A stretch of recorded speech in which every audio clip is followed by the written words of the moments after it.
기독교 대한 하나님의 성회가 임원단의 직무정지를 결의하는 등 내홍을 겪는 가운데 임시총회를 개최했습니다. 교단의 회복을 향한 새 비전을 선포한 소식 잠시 후 전합니다. 5년마다 개최되는 성서 침례교회 세계 선교대회가 개최됐습니다. 선교대회의 취지와 세계 선교를 향한 성서 침례교단의 향후 계획을 김우생 목사에게 들어봅니다.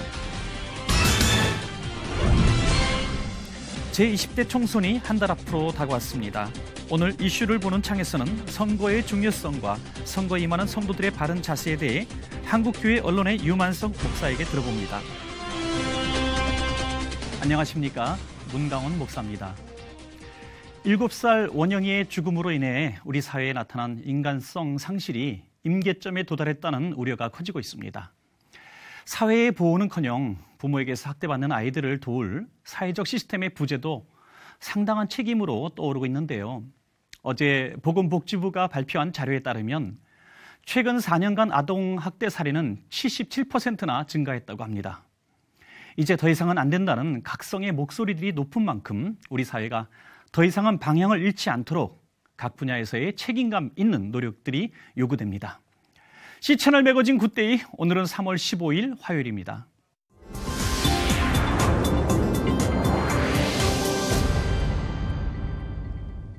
첫 순서로 교계의 뉴스부터 정리해드립니다. 기독교에 대한 하나님의 성회가 임시총회를 개최하고 교단 개혁을 위한 안건 처리와 교단 비전을 선언했습니다. 유성원 기자가 보도합니다. 기독교에 대한 하나님의 성회 제64차 제2회 임시총회가 열린 평택 순복음교회. 수백 명의 총회원들이 비장한 각오로 참석했습니다. 개회 예배에 이어 진행된 회의에는 현 총회장이 아닌 부총회장 심덕원 목사가 총회장 직무대행으로서 의장석에 앉았습니다.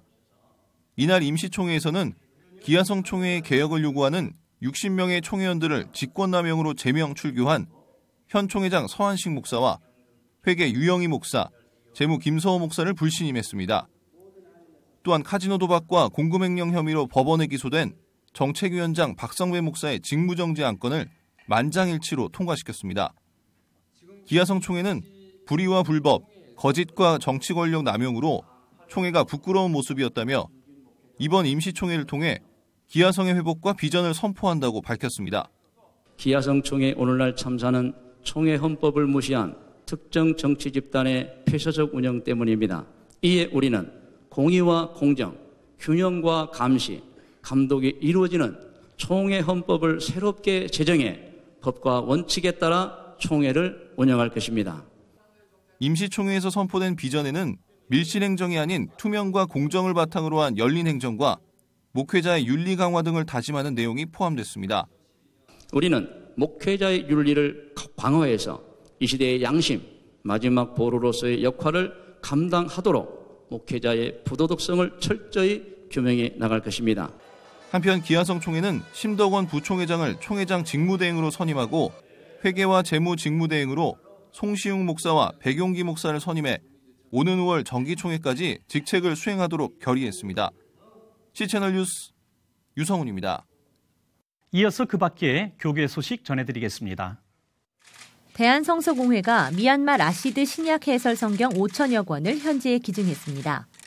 지난 11일 여의도 순복음교회에서 진행된 기증식에서 대한성서공회 권희현 사장은 후원에 감사를 표하며 현재 7천여 언어 중 번역된 것은 4천여 개에 불과하다며 더 많은 언어로 성경이 보급되기 위해 한국교회에 관심이 필요하다고 말했습니다. 이어 후원을 한 여의도 순복음교회 이영훈 목사는 한국교회가 세계 선교의 중요한 축을 이뤄 더 많은 성경을 번역해 보급할 수 있게 협력하자고 강조했습니다. 이번 기증부는 3월 말경 태국 치앙마이에 도착한 후 국경을 통과해 미얀마 양곤에 있는 미얀마 성서공회로 전해질 예정입니다. 2016 한국교회 부활절 연합예배가 부활의 생명을 온누리에라는 표어 아래 오는 3월 27일 오후 3시 광림교회에서 열립니다. 지난 11일 광림교회에서 열린 기자회견에서 대표대회장 전용재 목사는 부활절 연합예배의 설교는 내 양을 먹이라는 주제로 통합 총회장 최영남 목사가, 전체 예배 인도는 이영훈 목사, 기도는 안만길 목사가 맡는다고 밝혔습니다. 준비위 측은 이번 연합예배가 한국교회 부활절 예배의 새로운 전통이 될 것이라며 7천여 명이 참석할 것으로 예상된다고 밝혔습니다. 대한예수교 장로회 통합총회가 말레이시아 보르네오 복음교단과 GPL 공과번역 협약을 체결했습니다. 지난 14일 한국기독교회관에서 열린 협약식에서 총회교육자원부 박봉수 목사는 하나님의 사랑, 세상의 빛, GPL이란 제목의 설교를 통해 공과교재 번역은 하나님의 사랑으로 다음 세대들을 세우는 일이라며 말레이시아에도 성경에 나타난 복음의 역사가 나타날 것을 기대한다고 말했습니다. 말레이시아 보르네오 복음교단 부총회장 아공사카이 목사가 교단 대표로 협약식에 참여했으며 이번 번역된 공과교재는 보르네오 복음교단 1,400여 개 교회 청소년들을 위해 사용될 예정입니다. 국제성서침례교회가 주최하고 한국성서침례교회가 주관하는 성서침례교회 세계선교대회가 오는 17일까지 일산 킨텍스에서 열립니다. 이번 대회를 주관하는 한국성서침례교회 회장 김우생 목사는 이번 대회가 성서침례교단의 선교 현주소를 확인하는 자리가 될 것이라고 밝혔습니다. 김효정 기자가 만나봤습니다. 네, 목사님 안녕하세요. 안녕하십니까. 네, 반갑습니다. 목사님 중요한 행사를 지금 앞두고 계세요. 네. 이번 행사의 취지가 궁금합니다. 이번 행사는 네. 3월 14일부터 17일까지 네. 있게 되는 행사입니다. 네. 이것은 성서침례 교회들이 주님의 지상명령을 수행하기 위하여 각 세계 각 곳에서 복음 전도에 일을 하시는 선교사님들, 목사님들이 그 나라를 대표해서 한국에 오시게 됩니다. 네. 행사가 굉장히 클 것으로 지금 많은 기대를 받고 있는데요. 5년 만에 한 번씩 열리지요? 네, 이 국제 친교회라고도 하죠. 글로벌 미팅인데 세계 선교를 중심으로 해서 모입니다. 사실 5년마다 모이는 거로서 5년 전에는 세부 필리핀에서 모인 적이 있고요. 네. 이번에는 한국에서 모이게 됐습니다. 네, 참 기대가 되는데요. 굉장히 다양한 또 프로그램이 준비되어 있다고 저는 들었는데 이제 설교도 굉장히 다양한 분들이 하시고 또 여러 가지 한국 문화를 알리는 행사도 준비되어 있죠. 네, 그렇습니다. 우리가 이렇다면은 선교를 할 때 다양한 문화 속에 선교를 하지 않습니까? 네. 그래서 선교의 크로스 컬처럴 미니스트리라는 말을 또는 미션이라는 말을 쓰지 않습니까? 타 선교 지역에. 그래서 우리가 동일한 문화권에서 복음을 전할 때 전도라는 말을 사용하지만은 네. 타 문화권에서 복음을 전하는 일을 일반적으로 우리나라에서는 선교라고 그렇게 말하지 않습니까? 네. 그래서 여기에 이 선교를 하는데 한국에서 개최되기 때문에 한국 문화를 소개하는 프로그램을 저희들이 준비하고 있습니다. 네. 매일 저녁 6시 반부터 7시까지 있는데요. 첫날 저녁 같으면 화관무, 우리 한국의 고유의 그 악기의 네. 연주 등등, 그리고 그 다음 날은 태권도 시범 네. 등등, 또 셋째 날 저녁에는 마당놀이 등등 궁중 음악으로서 어떻게 전해졌는가를 저희들 서로 나누는 네. 이런 복된 시간이 되겠습니다. 네. 설교나 또 사역 보고 사역 나눔의 시간도 굉장히 기대가 되는데요. 세계 각 대륙에서 이제 많은 분들이 오시지요. 각 대륙을 대표해서 네. 리지널 비디오라고 해서 지역의 비디오를 보여주는 순서도 있습니다. 네. 예를 들자면은 아프리카, 그 다음에 유럽, 그리고 아시아, 그 다음에 라틴 아메리카 등등 이런 순서가 있고요. 네. 그뿐만 아니라 각 지역을 대표하고 하는 선교사님들의 네. 선교 보고가 있게 되겠습니다. 네. 설교에 대해서 또 일반 우리 성도님들도 굉장히 기대를 갖고 계시는 부분인데 예. 어떤 분들이 주님의 말씀을 전하시나요? 목사님이나 선교사님들만 참여하는 게 아니고 네. 주 예수 그리스도를 구주로 알고 거듭난 그 모든 분들이 그 교회들이 함께 다 참여해야 되기 때문에 한 분 한 분이 선교사적 의미에서 소중한 가치가 있는 참여라고 저희들은 생각합니다. 그래서 누구시든지 오셔서 함께 할 수 있도록 문이 열려 있습니다. 그리고 이제 앞으로의 또 향후 일정과 계획이 또 굉장히 궁금해요. 요즘 여러 가지 불안한 정세들이 많이 일어나지 않았습니까? 그러나 우리는 오래전부터 아직 문이 열리지 아니하는 우리 북방에 있는 사랑하는 이들에게 복음이 전해질 수 있기를 저희들은 간절히 소망해 왔습니다. 이번 선교 대회가 은혜를 또 나누고 또 많은 결단들이 있는 시간이 되기를 기도하겠습니다. 목사님 감사합니다. 네, 감사합니다.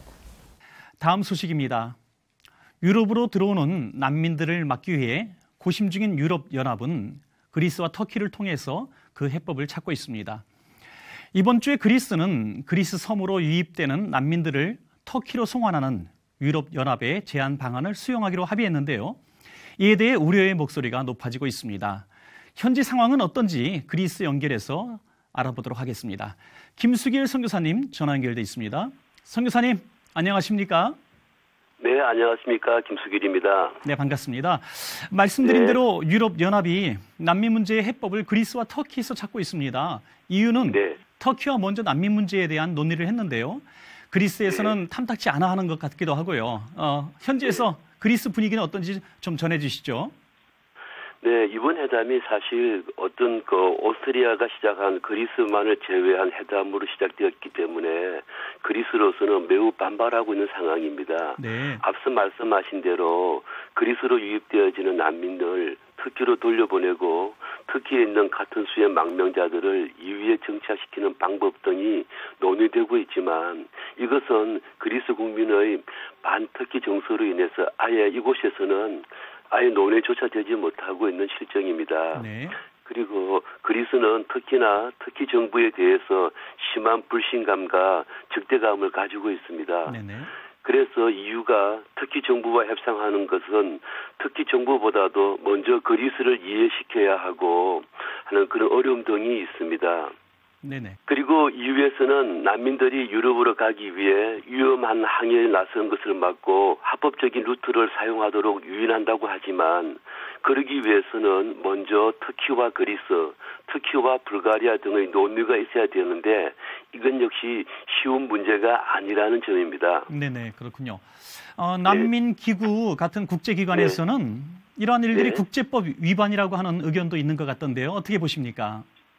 사실 위반입니다. 만약 현재 논의되고 있는 난민 교환이 이루어진다면 난민은 유럽 국가 중 처음 도착한 국가가 모든 책임을 진다. 그리고 그들을 보호한다는 더블린 협약이 사라지게 됩니다.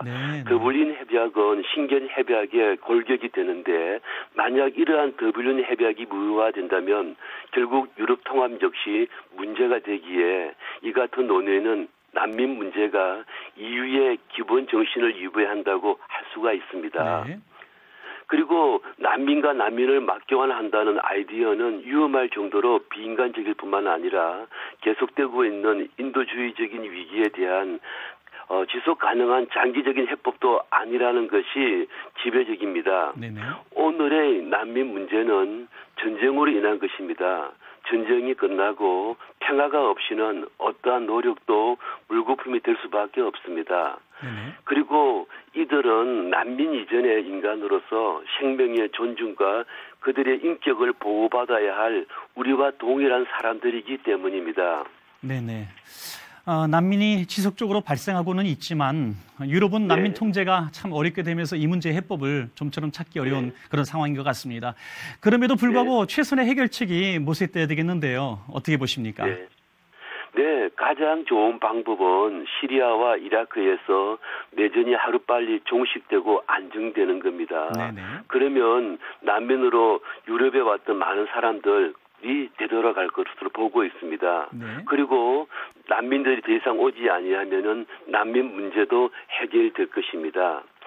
현재 그리스 국경에 고립된 약 2만 명의 난민과 유럽 각국에 수용된 난민들의 차이는 있을 수 있겠습니다만 그러나 이들 모두의 공통된 점은 고향을 버리고 온 사람들이라는 것입니다. 그래서 대부분의 난민들은 심한 좌절감과 두고 온 사람들에 대해서 아파하는 것을 볼 수가 있습니다. 네네. 속히 전쟁이 끝나고 두고 온 고국으로 돌아가 이들의 상처가 치유되기를 기도해 주시면 고맙겠습니다. 네네. 그리고 난민 사태를 통해서 그동안 다친 지역이었던 그곳이 이슬람 사람들이 주님을 영접하는 귀한 생명의 동기가 될 수 있도록 많은 기도를 부탁드립니다. 네네. 선교사님 말씀 듣다 보니 정말 큰 기도 제목이 네. 아닌가 싶습니다. 통제, 네. 수용 이러는 이분법적인 방법만이 아니라 정말 네. 어떻게 해서든지 생명을 구하는 최선의 방법이 있어야 되겠습니다. 우리 함께 네. 선교사님과 함께 또 이 땅에서 같이 기도하겠습니다. 오늘 귀한 소식 감사드립니다. 감사합니다.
선거가 한 달도 채 남지 않았습니다. 저마다 선거에 임하는 목적은 다르겠습니다만 대한민국이 정의와 공의가 강같이 흐르는 나라가 되기를 바라는 마음 하나만큼은 서로 같을 거라고 생각됩니다. 기도가 더욱 필요한 작금의 대한민국의 상황인데요. 무엇보다 바른 위정자를 세우는 것도 바로 우리 유권자들의 몫일 겁니다. 오늘 이슈를 보는 창에서는 한국교회 언론의 대표 유만성 목사님 모시고 공명선거를 위한 성도들의 바른 자세에 대해서 말씀 나눠보겠습니다. 목사님 나와주셔서 감사합니다. 목사님 만나서 반갑습니다. 네, 반갑습니다, 목사님.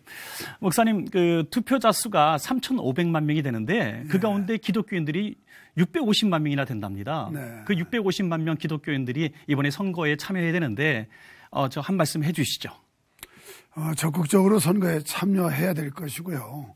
투표라고 하는 것은 국민으로서 기본권이고 또 투표를 한다는 건 자기 권리를 찾는 일이기 때문에 절대적으로 필요하다. 결국은 투표를 하지 않는다는 건 자기 권리를 포기하는 것이고 또한 나라를 바로 세우는 데 대해 무관심하는 행위라고 볼 수가 있어요. 네. 그렇군요. 바른 지침 어떤 게 있을까요? 투표를 위한 바른 지침. 우리 유권자들 특히 우리 기독교인들이 판단하기가 쉽지는 않을 겁니다. 그래서 어떤 전문 기구에서 그걸 분석해서 발표하는 걸 통해서 네네. 좀 사전 이해를 갖는 게 필요하다고 보거든요. 네. 성도들이 다 깊은 심층부를 알 수가 없으니까요. 그래서 다음 17날이 되면 한국교회 대표적인 기구들, 그래서 거기에는 한국교회 언론의 한기총, 그 다음에 한국교회 연합, 또 미래목회 포럼 이런 데서 같이 공동으로 이제 정책 질의서를 만들어서 각 정당에 보냅니다. 네네. 그래서 예를 들면 동성애법에 대해서 어떻게 생각하느냐, 또 차별금지법에 대해서 어떻게 생각하느냐. 그래서 동성애자를 우리가 핍박한다든지 억압하는 게 아니라 그걸 장려하는 정책은 해서 안 된다. 이것이 네네. 옳지 않기 때문에. 네네네. 그래서 이제 이런 면들을 저희가 질의서를 보내면 네. 거기에 신문에 보도되고 발표될 텐데 유권자들께서는 그걸 좀 참고하셨으면 좋을 거라고 생각을 하고요. 그리고 우리가 후보를 검증하는 데 있어서 요즘 아시다시피 막말 파동 네네. 참 심각하지 않습니까? 네네. 그리고 이 국회의원이라는 사람들이 이제 치외법권이라는 것 때문에 네. 그냥 아니면 말고식으로 막 흘려보내는 사실과 다른 얘기들을 많이 한단 말이죠. 네네. 그래서 이제 윤리적으로 문제가 있는 국회의원들, 그 다음에 인격적으로 좀 격이 낮은, 급이 낮은 이런 국회의원들은 사실 좀 탈락이 돼야지. 네네. 이런 사람들이 국회에 가니까 격도 떨어지고 또 바른 정책을 내놓지도 못하고 국민을 위한, 국가를 위한 정치를 못하는 네네. 이런 배단들이 생기기 때문에 국민들의 눈이 지금 살아 있습니다. 네. 그래서 어떤 국회의원이 옳고 그르다는 걸 잘 판단하실 거기 때문에 우리 기독교의 유권자들 뿐이 아니라 일반 유권자들까지도 좀 냉철함을 가지셔서 바른 판단을 해서 좋은 정치인을 뽑아냄으로 인해서 국가의 백년대계, 미래를 책임질 수 있고 또 발전적으로 할 수 있다고 생각이 됩니다. 그래서 전문적인 기구에서 발표하는 것들도 좀 예의주시해 보시고 판단하면 좋을 것 같습니다. 네, 네. 결국에는 국회의원들도 자신들을 뽑는 사람은 국민이다. 국민을 두려워하게 만들자. 그렇죠. 이렇게 네. 말씀해 주셨습니다. 네. 너무나 귀한 말씀입니다. 그런가 하면요. 선거 때마다 들려지는 소식 가운데 교회 내에서 선거법을 위반하는 사례들이 속출하고 또 교인들이 선관위에 고발하는 이런 사태까지 일어난다고 하는데요. 거기에 대해서 사례 좀 말씀해 주시죠. 참 그거 아주 힘든 문제이기도 해요. 네네. 후보들이 찾아오기도 하고 또 목사님들도 나름대로 어떤 소신이 있어서 정당을 지지하는 그 지지 성향에 발언을 하기도 쉽고 네네. 이거 굉장히 조심해야 될 부분이라고 생각하고요. 또 교회는 뭐 여도 있고 야도 있고 그렇죠. 다양한 분포가 있어서 우리 목회자들이 조금은 좀 심사숙고해야 될 것이고 또 예배 시간에 어떤 후보의 정견 발표처럼 발언을 네네. 시키는 행위라든지 네. 또 어떤 특정 후보를 지지하는 발언이라든지 네네. 이런 우리 목사님들이나 성도들도 좀 자중자제하는 이런 노력이 필요하다고 봅니다. 네, 그렇군요. 정말 조심해야 될 많은 부분들이 있는데 홍보가 잘 안 돼서 본인들이 실수하는 경우들이 참 많은 것 같습니다. 네. 더욱이 욕심되는 것은 이런 선거 때마다 괴담들이 많이 나옵니다. 교회 내에서도 이런 괴담들이 퍼지고 그러는데 아니면 말고 이런 식의 괴담들이 많은데 우리 그리스도인들이라면 이런 괴담들에 대해서 어떻게 대처해야 되는지 한 말씀 부탁합니다. 지금 뭐 아시다시피 SNS라고 하는 매체를 통해서 사실과 다른 허위 사실이 많이 유포되기도 하고 네. 그것으로 인해서 많은 사람들이 또 오해를 갖기도 합니다. 네네. 또 피해를 많이 입고 네. 그래서 좀 더 바른 정보가 오갔으면 좋겠는데 그것을 좀 우리 기독교인들 입장에서 무조건 따르기보다는 사실관계를 확인하고 네네. 또 냉정하게 냉철한 분석을 할 수 있는 이런 지혜가 좀 필요하다고 생각을 하고요. 좀 더 많은 사람들한테 자문을 구하는 지혜도 좀 필요할 것 같습니다. 네, 그렇군요. 그런가 하면은 우리 그리스도인들의 입장에서는 사실 오래전부터 믿는 사람이 대통령도 되고 또 국회의원도 되고 그랬으면 참 좋겠죠. 그런데 이 종교적인 문제로 우리가 낙선운동 또 낙천운동 이런 것들을 하면 안 되겠죠, 목사님? 우리 뭐 기독교의 어떤 입장이라든가 또 성경에 위배되는 일들을 네. 우리가 주장은 물론 할 수 있습니다. 그런데 일부 어떤 단체, 우리가 뭐 그 실체를 잘 알고 있습니다만은 특정 종교를 대변하는 네네. 전위대와 같은 역할을 해서 얼마 전에 이런 사실이 유포돼서 확인한 바도 있습니다만은 그 문건에 보면 이 사람은 기독교인이기 때문에 한다. 기독교인. 그래서 기독교인은 아닌 뭐 불교라든지 타 종교는 되고 네네. 기독교는 안 된다고 하는 이 공격하는 걸 보면서 네. 이러다 보면 종교 간 어떤 대립 양상이 일어날 수가 있거든요. 네네, 그렇죠. 그럼 기독교도 가만히 당하고만 있을 수 없다는 이런 어떤 반론 제기가 되고 네네. 반격이 되다 보면 종파 간에 상당한 또 분쟁도 갈등도 생길 수 있어서 이런 부분들을 서로가 좀 자제하면서 조심해야 될 부분이라 생각을 합니다. 네네, 그렇군요. 조금 예민한 질문이 될 수도 있겠습니다만 지난 3월에 기독자유당이 창당이 되었습니다. 네. 이러한 작금의 사태들을 어떻게 해결해보고자 하는 그런 의지도 있는 것 같은데요. 이런 현재 상황에서, 정치 상황에서 기독당의 역할은 어떤 것이 있을까요? 글쎄요, 저도 개인적으로 볼 때 이걸 정교 분리의 선을 어디까지 둬야 되느냐는 아주 애매한 점이 있습니다. 네네. 그런데 사실 우리나라 정치 상황이라고 하는 건 국회의석을 한석 가지고 법안 발의하는 것과 변죽에서 그저 외관에서 아무리 떠들어도 이게 먹히질 않고요. 또 답답한 게 왜 정당이 생기기까지 됐는가 하는 걸 분석해 본다면 교회 장로님이고 권사님이고 독실하다고 그래서 국회에 우리는 적극적으로 지지해서 보냈는데 일단 가면 당리, 당략, 당론 이런 데 좌우해서 사실 소신 있는 정치를 못하고 있는 게 우리 정치 현실입니다. 그러다 네네. 보니까 기독정당을 만들어서라도 네. 우리의 입장을 대변하고 과연 기독교가 가야 될 그리고 대한민국이 바른 방향을 제시해야 된다는 측면에서 만들어지는 것 같습니다. 네. 그렇군요. 그런가 하면 이번 선거가 너나 할 것 없이 중요하다, 너무나 중요하다고 얘기하는데 사실 선거는 중요하지 않은 때가 없었지 않습니까? 그렇죠. 민주주의 하면은 참정, 투표권인데 우리가 이 선거의 중요성을 우리 한국교회 언론의 대표로서 선거가 정말 이래서 중요하다 한 말씀 부탁드리겠습니다. 선거가 당연히 중요하고요. 네. 자기의 기본권을 행사할 뿐만 아니라 국가의 미래라든가 현실을 좌우하는 아주 중요한 거라고 생각을 해요. 네. 그런데 이제 이 선거는 어떤 지연, 특히 이 지연 우리가 이제 지방색 이런 거 가지고 기독교인들도 좌우되는 경우가 많다 보니까 네네. 바른 권리를 행사를 못한다고 봅니다. 우리 기독교인들은 그걸 좀 뛰어넘어야 되지. 네네. 우리나라 정치 현실에서 그걸 초월하지 못하면 네. 여전히 후진성을 면하지 못한다고 저는 봐요. 그래서 네네. 우리 기독교라도 네. 그런 걸 초월해서 바른 권리를 좀 행사했으면 좋겠다 하는 그 간절한 바람이 있습니다. 네, 꼭 투표에 다 우리 기독교인들이 나서야 되겠습니다. 당연히 참여해야죠. 그리고 또 목사님 모처럼 나오셨는데요. 한국교회 언론의 대표로 나오셨습니다. 네.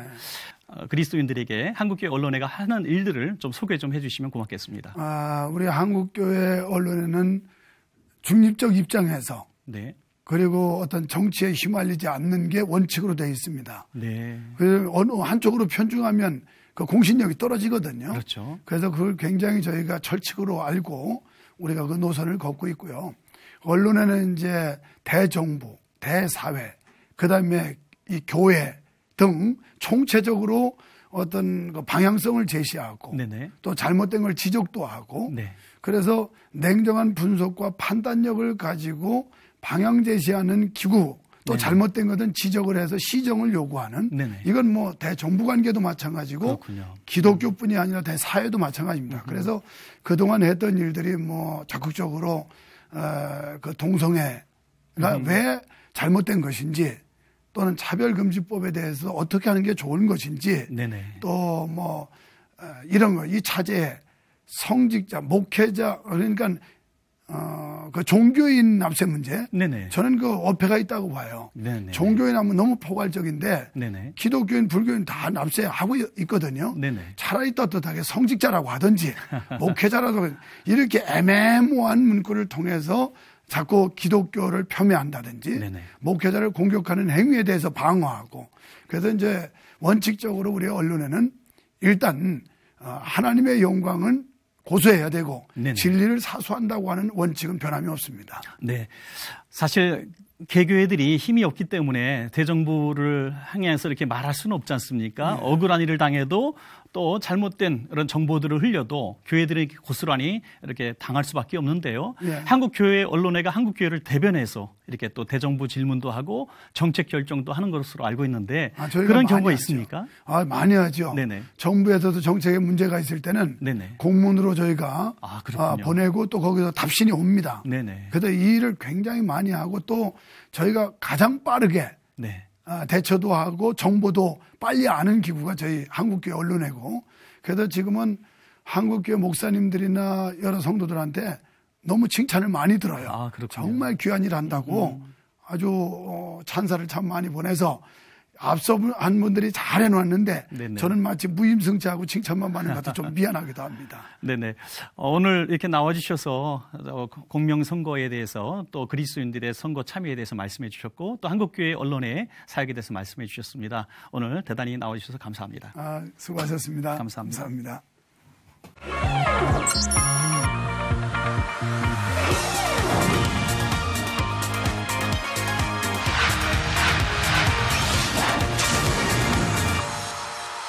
C채널 매거진은 여러분이 직접 참여하실 수 있는 방송입니다. 아래 전화번호와 이메일로 언제든지 연락 주시기 바라고요. 인터넷으로도 다시 보실 수 있습니다. 꼭 확인해 보시기 바랍니다.